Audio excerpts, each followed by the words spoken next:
Hello दोस्तों, मैं संजय शुक्ला, इतिहास विषय का विशेषज्ञ, सरस्वती ग्रुप ऑफ कॉलेजेस के इस ऑनलाइन प्लेटफॉर्म पर आप सभी का स्वागत करता हूं। आज हम लोग बीए तृतीय वर्ष की क्लास में उपस्थित हैं, जिसमें इतिहास विषय का अध्ययन करेंगे। इतिहास विषय में प्रथम प्रश्न पत्र का अध्ययन करेंगे, जिसका शीर्षक है भारत का सामाजिक एवं आर्थिक इतिहास 1200 से 1900। इसमें जो चैप्टर है यानी आज हम लोग का जो अध्याय है वो है 16वीं शताब्दी तक सामाजिक एवं धार्मिक आंदोलन, यानी सल्तनत काल में जो सामाजिक धार्मिक सुधार आंदोलन चले उनका अध्ययन करेंगे। आज टॉपिक है भक्ति आंदोलन के प्रमुख संत। अब हम लोग देखते हैं कि जो भक्ति आंदोलन है या जो ये आज की जो क्लास है उसमें जो प्रमुख संत हैं पढ़ेंगे, तो उसके पीछे उद्देश्य क्या है लोगों का। तो उद्देश्य ये है कि जो भक्ति आंदोलन है, आंदोलन को जन आंदोलन के रूप में परिवर्तित करने वाले रामानंद और रामानुज का जीवन परिचय प्राप्त करेंगे। यानी यही प्रारंभिक संत हैं भक्ति आंदोलन के, और इन लोगों का जीवन परिचय प्राप्त करेंगे। दूसरा चीज, रामानंद और रामानुज के सामाजिक और धार्मिक जो विचार हैं उससे परिचित। अब हम लोग आते हैं अपने मुख्य विषय पर। तो जैसा कि हमने कहा कि हम दो संतों के बारे में आज पढ़ेंगे, तो बड़े महत्वपूर्ण संत हैं और आरंभिक संत हैं, यानी इन्हीं लोगों ने भक्ति आंदोलन को एक तरह से जन आंदोलन के रूप में प्रेरित किया, जिसमें पहला नाम आता है रामानुजाचार्य। तो रामानुजाचार्य वैष्णव संप्रदाय के संत थे और इन्होंने 12वीं शताब्दी में भक्ति आंदोलन को सामाजिक एवं धार्मिक परिवर्तन के माध्यम के रूप में विकसित किया। यानी जो भक्ति आंदोलन पहले से शुरू हो चुके थे शंकराचार्य द्वारा, नैनारों और अलवारों के द्वारा, उसे रामानुज ने 12वीं शताब्दी में एक सामाजिक और धार्मिक जो परिवर्तन है उसके माध्यम के रूप में विकसित किया, यानी भक्ति को सामाजिक और धार्मिक परिवर्तन का माध्यम बनाया। अब देखते हैं कि रामानुज का जन्म 1016 ईस्वी में मद्रास के निकट पेरुम्बार या तिरुपति नामक स्थान पे हुआ।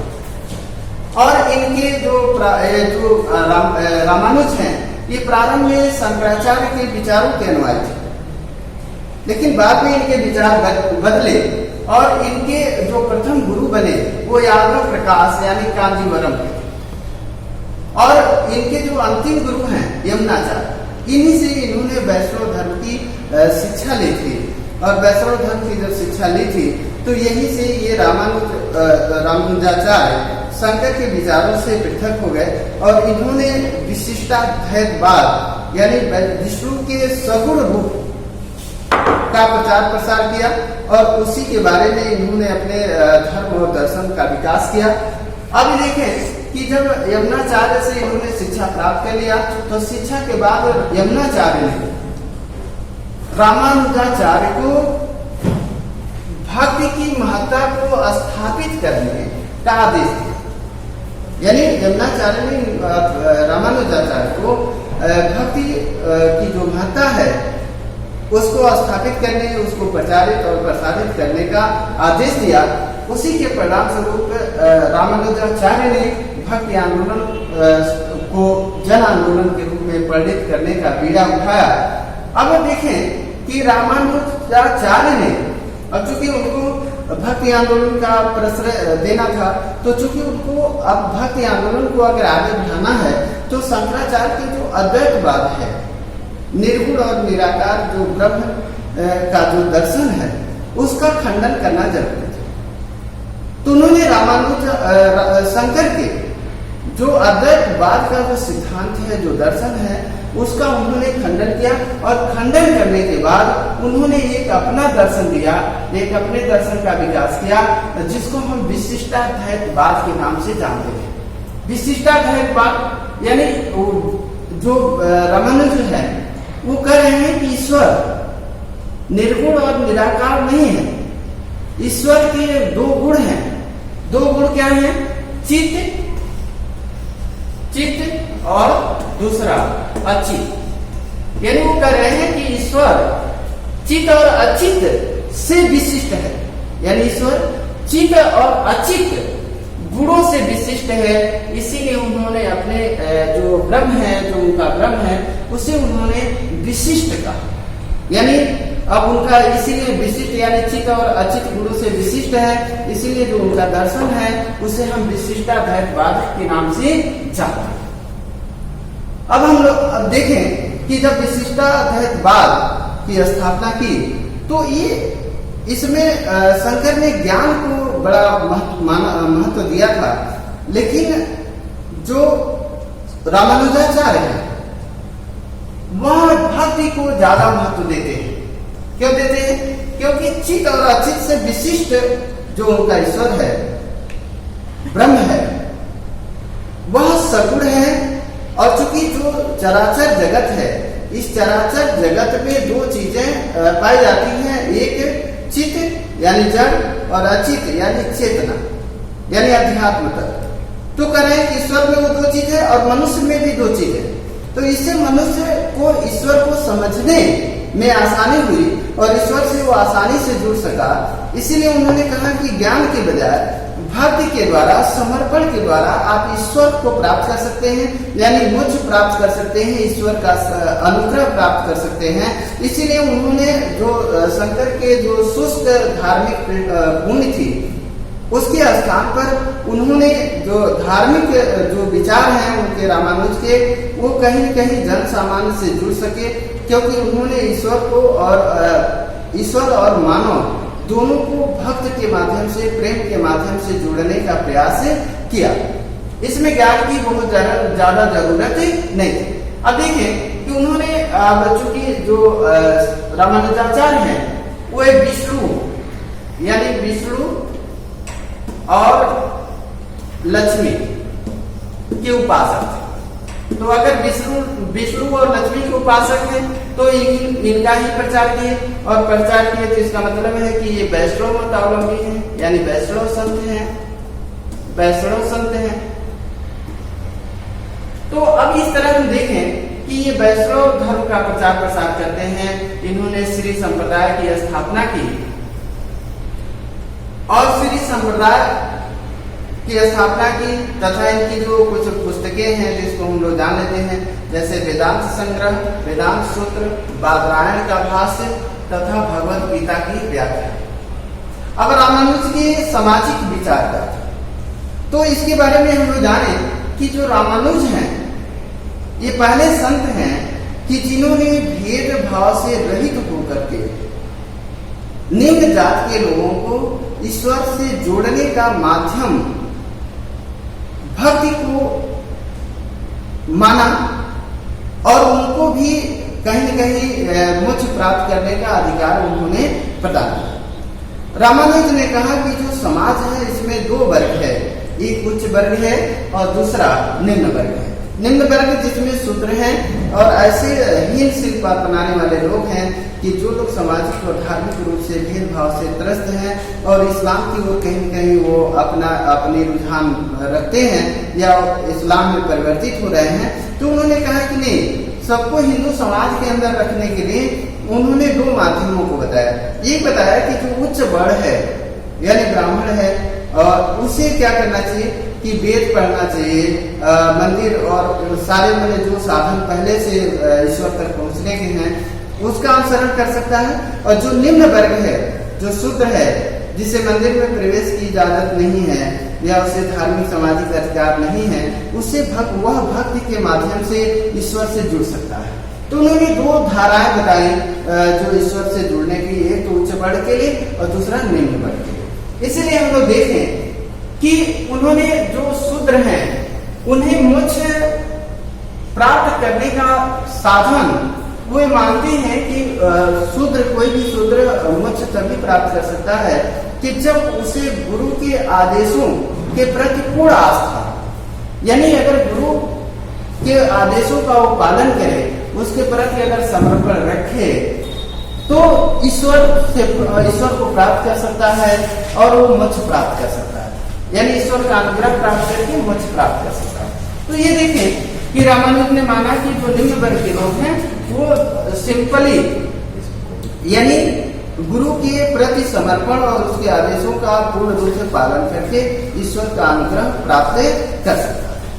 अब देखिए, रामानुजाचार्य ने आचार्याभिमान योग को मोक्ष का साधन मानते हैं, बताने के साथ शूद्रों के लिए एक निश्चित दिन मंदिर में प्रवेश की भी इजाजत दी। उन्होंने कहा कि गुरु के आदेशों का पूर्णतः पालन करते हुए आप मोक्ष को प्राप्त कर सकते हैं, और उनको धार्मिक थोड़ी सी संतुष्टि और देने के लिए शूद्रों को कुछ मंदिरों में, सभी मंदिरों में, कुछ मंदिरों में निश्चित दिन प्रवेश की इजाजत है। तो ये तो बड़ी सामाजिक क्रांति कि शूद्रों को भी मंदिर में प्रवेश करने की और उन्हें मोक्ष प्राप्त करने का अगर अधिकार दिया जाए, तो ये रामानुज ने ये काम किया। और इसीलिए रामानुज को बताया जाता है कि रामानुज पहले संत हैं जिन्होंने जो भक्ति आंदोलन है इसे जन आंदोलन में परिवर्तित किया, और बाद में इसका धीरे धीरे अन्य संतों ने विकास किया। अब देखिए, ये विष्णु लक्ष्मी के भक्ति का प्रचार करते हैं। अब आते हैं हम लोग रामानंद। तो जो रामानंद है, दूसरे जो महत्वपूर्ण संत हैं, तो इनके बारे में जाने कि ये उत्तर भारत के पहले वैष्णव संत हैं और वैष्णव शाखा की 5वें संत हैं, यानी गुरु हैं। तो 5वें गुरु हैं। तो अब इनका जन्म जो था 1299 में प्रयाग के कानीकुब्ज ब्राह्मण परिवार में हुआ, और इन्होंने शिक्षा प्रयाग और बनारस में प्राप्त किया।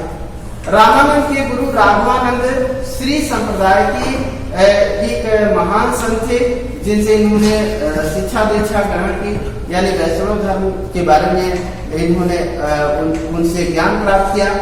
अब हुआ क्या कि दक्षिण में, चूंकि राघवानंद दक्षिण भारत में थे, तो वहीं पर इन्होंने ज्ञान उनसे प्राप्त किया। लेकिन कुछ मुद्दों पर मतभेद हुआ, और मतभेद होने के बाद राघवानंद का साथ छोड़ करके उत्तर भारत आ गए। ध्यान दें, अक्सर कहा जाता है कि भक्ति को दक्षिण से उत्तर में लाने में रामानंद की महत्वपूर्ण भूमिका थी। तो ये इसी तरह हम लोग देख सकते हैं कि रामानंद का जब राघवानंद यानी जो उनके गुरु थे, जब उनसे मतभेद उत्पन्न हुआ तो दक्षिण छोड़ करके उत्तर चले आए, और उत्तर आए तो बताया जाता है कि भक्ति आंदोलन की उत्तर आ गई। अब रामानंद चूंकि ये भी वैष्णव धर्म से जुड़े हैं, यानी वैष्णव संत हैं, लेकिन इनकी जो केंद्र है, यानी जो इनकी ईश्वर है, जो इनका ईश्वर है, वह उसे विष्णु नाम नहीं देते। वैष्णव धर्म से तो जुड़े हैं, लेकिन ये विष्णु भक्ति का प्रचार नहीं करते हैं, ये प्रचार राम और सीता का करते हैं।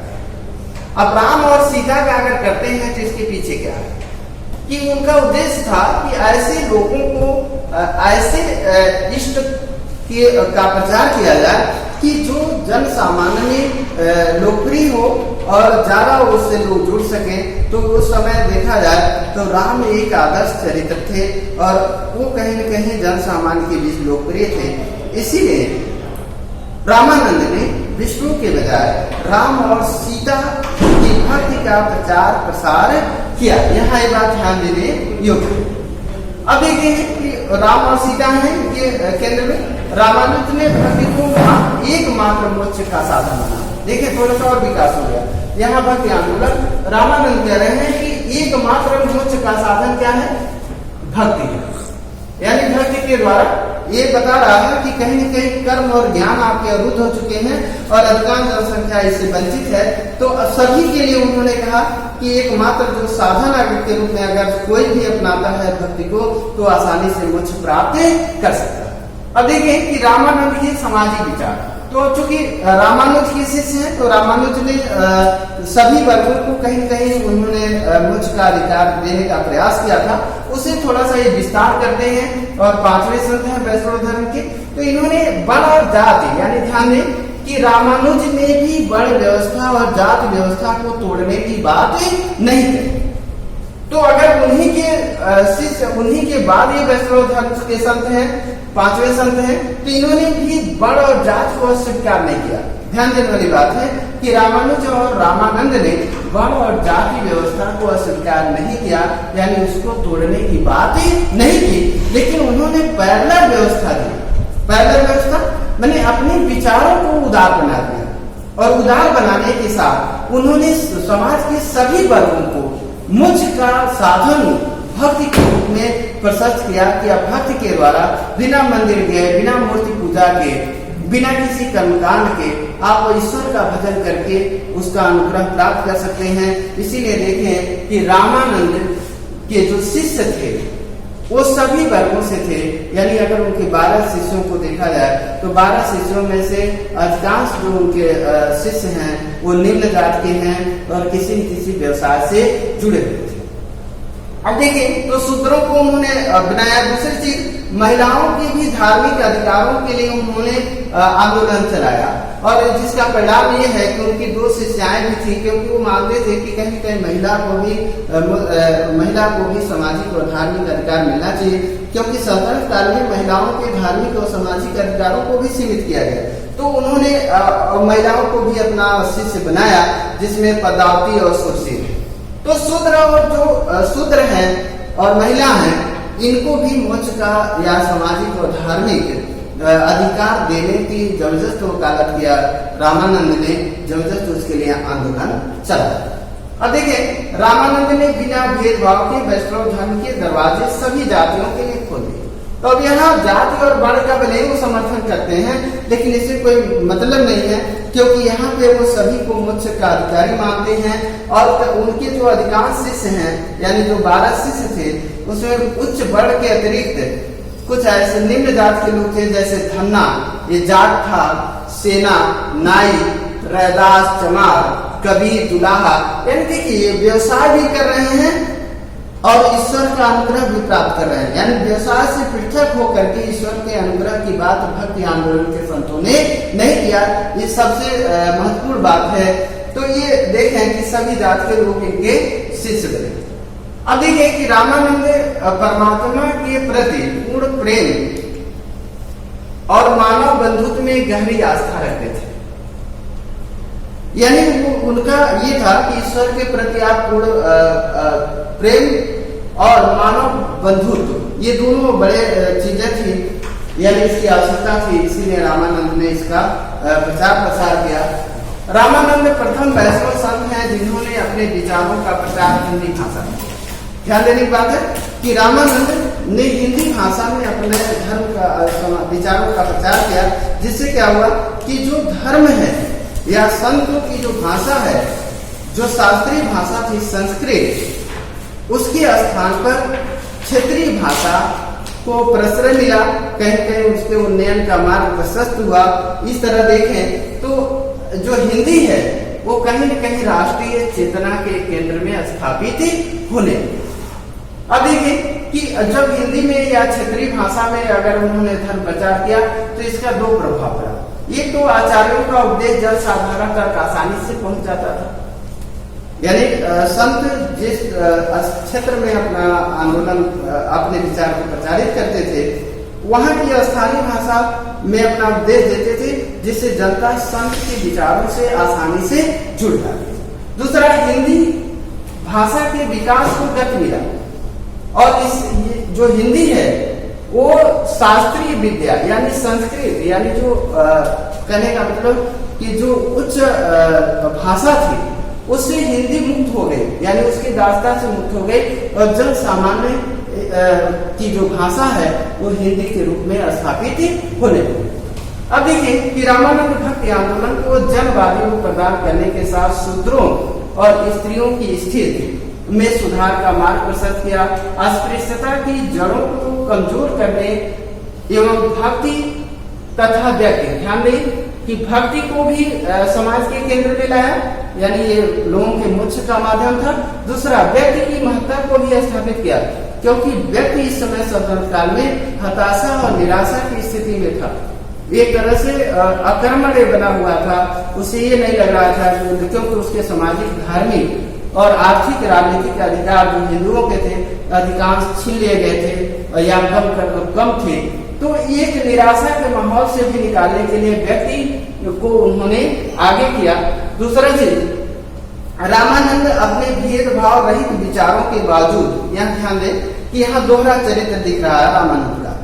रामानंद एक तरफ तो सभी वर्ग के लोगों को, सभी जात के लोगों को मुझ प्रदान करने का रास्ता सुझाते हैं, लेकिन दूसरी तरफ वे शूद्रों के वेद पढ़ने के अधिकार पर मौन धारण कर लेते हैं।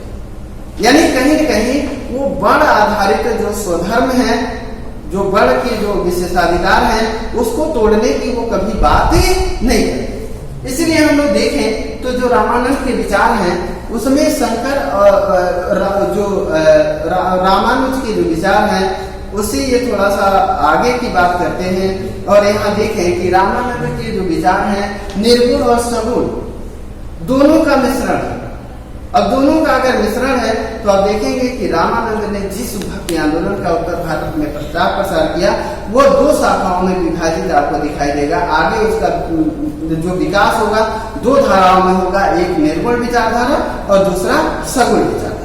यानी रामानंद ने सगुण भक्ति का संदेश दिया, लेकिन उनकी विचारधारा से बाद में उनके संत दो संप्रदायों में विभाजित होंगे, एक निर्गुण और दूसरा सगुण। तो इस तरह एक भक्ति आंदोलन को जन आंदोलन में एक्चुअल में रामानंद ने स्थापित किया। अब हम लोग देखें इससे कुछ अभ्यास प्रश्न है। जैसे रामानंद का वैष्णव संप्रदाय के संतों में कौन सा स्थान था? श्री संप्रदाय की स्थापना किसने की? किस संत ने हिंदी भाषा में प्रचार किया? Thank you.